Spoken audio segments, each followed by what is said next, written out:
Hi, it's Anastasia, and I just got back from buying a tent because I'm going camping with the kids next week, and that means I'm already starting to plan ahead what I'm going to take with us to eat. So I soaked some beans, and I'm going to make baked beans, and I'm going to make fish cakes, and then we just have to reheat them when we're camping. So I soaked some beans last night, and I'm about to cook them. And I thought this would be a good opportunity to make a short video just to let you know how I like to prepare beans, dried beans, in order to make them as easily digestible and nutritious as possible. So let's get started. So this is how to cook beans from dried. So instead of buying canned beans, I'm going to show you a more economical and perhaps healthier way to prepare beans, because beans in a can have a lot of sodium unless you get the unsalted ones. They also sometimes have preservatives added to them and low quality sea salt, and they're way more expensive than buying dried beans and making them yourself. So I often will make boiled or cooked beans and then freeze them, and then whenever I have a recipe that calls for beans, then I just use my own.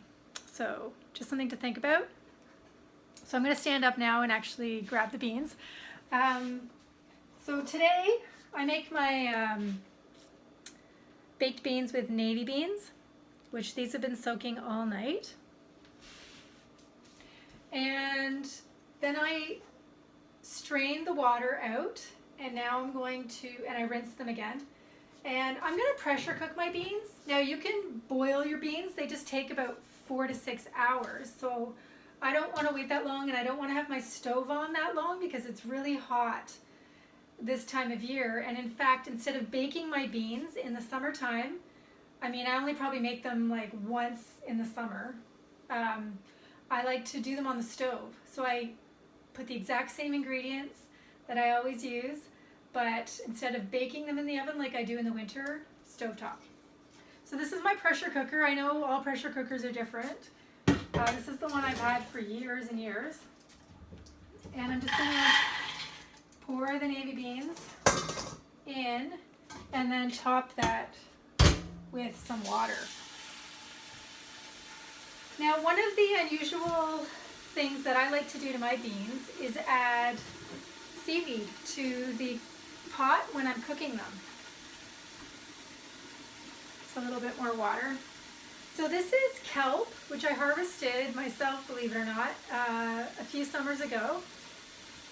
But you can also buy this in health food stores or Asian grocery stores, and it's called kombu.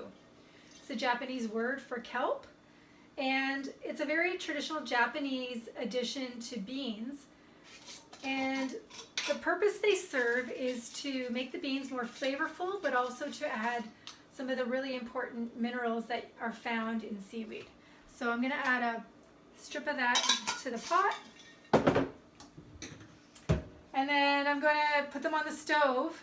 I don't really think I need to go into how to pressure cook. That's like a whole other topic. But basically you would boil them until they're tender.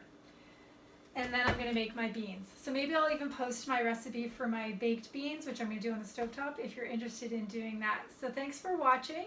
If you have any questions, let me know. If you're watching this on YouTube, be sure to like my channel and subscribe. Like the video and subscribe. And if you're interested in learning more about real foods and how to incorporate them into your life, feel free to sign up for my Detox Your Diet in 7 Days challenge, which is found in my Facebook group. The link is below. And I provide everything you need to know to make the switch to a natural real foods diet.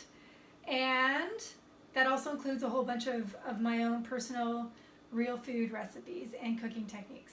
So this is actually going to be a video that I'm going to add to that challenge in Facebook. So thanks for watching. Talk to you next time.